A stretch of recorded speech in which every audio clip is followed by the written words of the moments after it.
Kasi nauuhaw ako dito sa Altam Farm, manguha tayo ng buko. Gusto ko, sa taas ako, uminom. So, ganito lang. Kasi noong kabataan natin,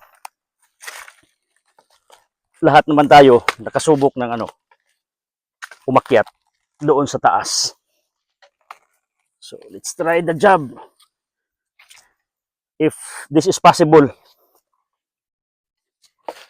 Kasi, lahat ng bagay ay posible pag gustoon mo talaga. So, should be careful. Wow. Baka balang araw, we can make this as our kanang sanggutan. Ano bang Tagalog sanggutan? Tayo maging mananggiti ba? So tingnan nyo, meron tong buko.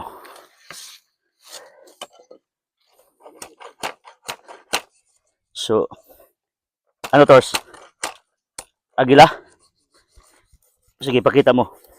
Pag malapit, may agila kami dito eh. Ito.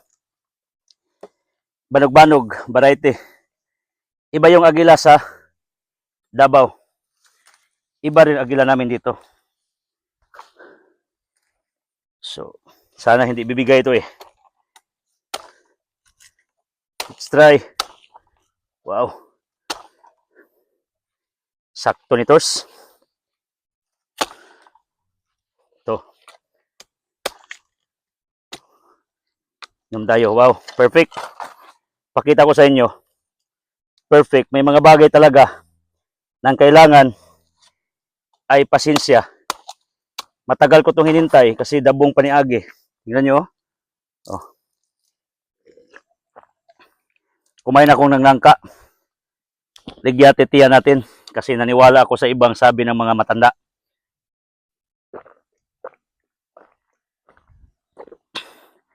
Yung buko, ito naglinis talaga ng ating body organs, kidney lalo.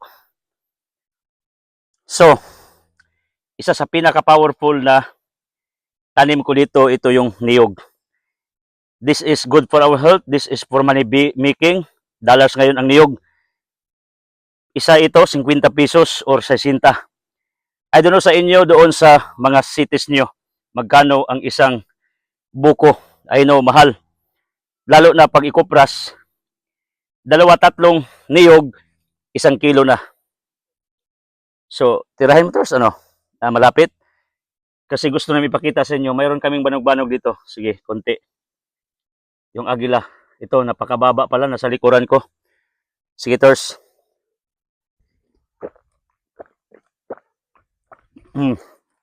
Kita nyo? Natuwa yung agila. Nasa aking, uluhan. Nasa likod. So, lumapit. Wow. Agila, punta ka dito. Kain tayo ng buko. Halika. Kita nyo? Sige Tors, i-zoom. Yan.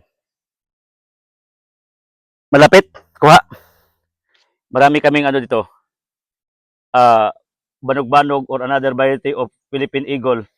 That is Philippine crow eagle yun. Kasi crow kumuha kasi ng sisiw. Yan, bakit itong lugar natin ay isang protected area? Yung kapitan nga namin dito si Idis Ulager, 'di ba? Bawal Tors, di bomba, bawal tirador. Anong nangyari pag may magdala? Bugbugin niya. Ay hindi.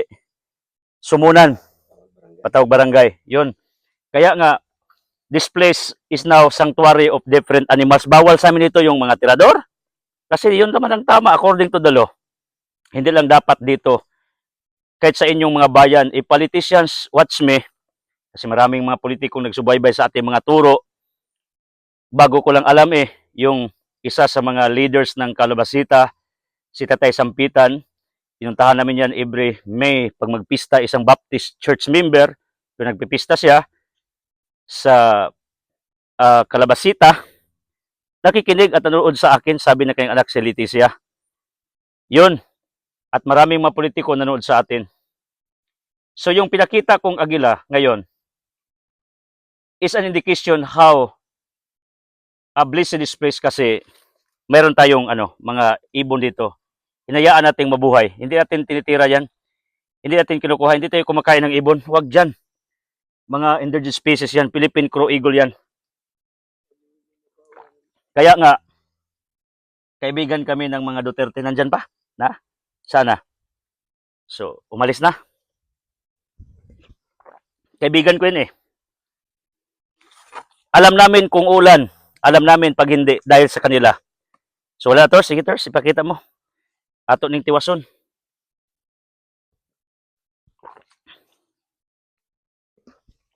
So pag nakita nyo na kumain ako ng kahit anong